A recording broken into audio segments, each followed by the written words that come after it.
During our Farm Basics time today, we're going to talk a little about cover crops. Now, when I read up on cover crops in all these farm magazines, I hear nothing but positive stuff. But today we want to talk about one of the potential negative consequences.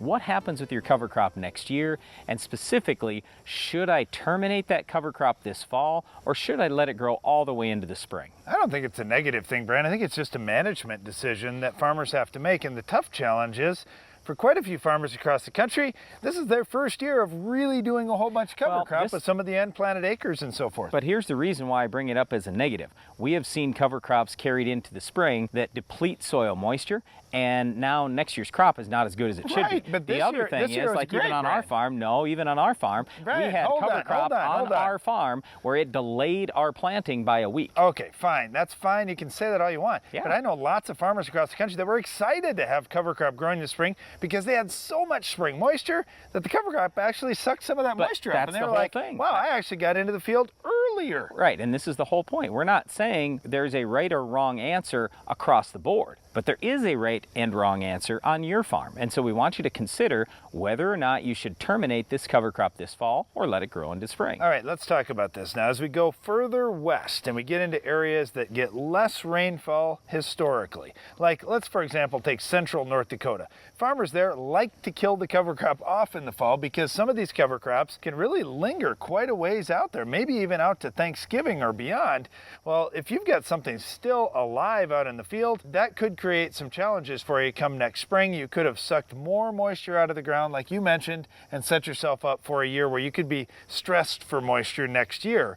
However, as you go further east and get into areas that get lots and lots of rainfall in the fall and early in the spring, they probably want that cover crop still growing. Right, so this is the first factor we want you to consider. Do you want less spring moisture or do you want more? Okay, the next thing we want you to consider is how warm should that soil be in the spring? So in my experience, when I let a crop grow into the spring, that soil is going to be colder. Now some people will tell you, especially as you go into the southern United States, oh, the soil will be warmer because there's all this life out there.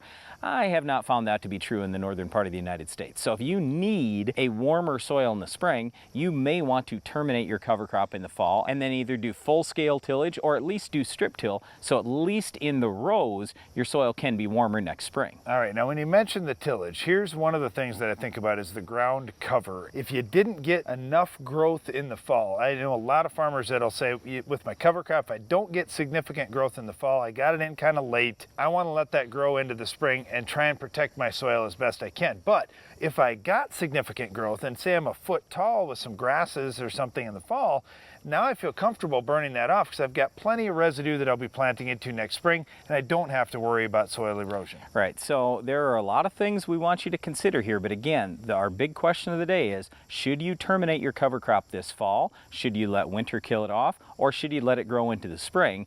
I look at primarily moisture and warmer or colder soil in the spring. And the last thing here, Brian, is what if that crop is not one that winter is going to kill off? It's been interesting seeing a lot of farmers using turnips and radishes in the Midwest that say, man, our winter, either we got early snow cover and it was protected, or it was just a mild winter. We didn't kill off some of those radishes that and other crops. You normally would with a hard And now frost. I've got to deal with them in my next crop. So if you're concerned about that, or if you say, this is my first time with a cover crop, I just don't want to have any problems, you probably want to consider burning it off this fall. Well, one of the things you might find, unfortunately, when you're out burning this off this fall or waiting till next spring is our Weed of the Week. We're going to tell you how to stop it on your farm coming up later in the show.